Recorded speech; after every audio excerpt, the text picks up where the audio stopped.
Hello everyone, Vim സ്പാർക്കിലേക്ക് സ്വാഗതം. നമ്മൾ ഇന്ന് നോക്കാൻ പോകുന്നത് എങ്ങനെയാണ് ഫയലിനെ സെൻട്രൽ ഫയലാക്കുന്നത് എന്നാണ് നോക്കുക. എല്ലാ ഫയലും നമ്മൾ ലിങ്ക് ചെയ്തതിന് ശേഷം നമ്മൾ നേരെ പോയിട്ട് ഫയൽ എടുക്കുക, സേവ് എസ് കൊടുക്കുക, റിവറ്റ് ടെംപ്ലേറ്റ് എടുക്കുക. നമ്മൾ ഫയൽ ലൊക്കേഷൻ എവിടെ വെച്ചിരിക്കുന്നത് വെച്ചാൽ ഫയൽ എടുക്കുക,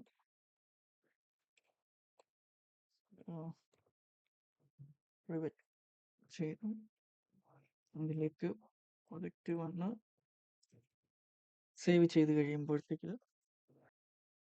ഇപ്പോൾ ഈ ഫയൽ സെൻട്രൽ ഫയൽ ആയി കഴിഞ്ഞു.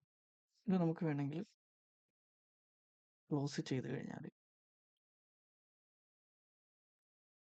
വേണമെങ്കിൽ നമുക്ക് ഫയൽ ഓപ്പണിംഗ് കൊടുക്കാം. നമ്മുടെ ഫയൽ ലൊക്കേഷനിൽ പോവുക, പ്രൈവറ്റ് കയറുക. ഇതാണ് നമ്മുടെ പ്രോജക്റ്റ്. ഒന്ന് ക്ലിക്ക് ചെയ്യുക, ഓപ്പൺ അടിക്കുക.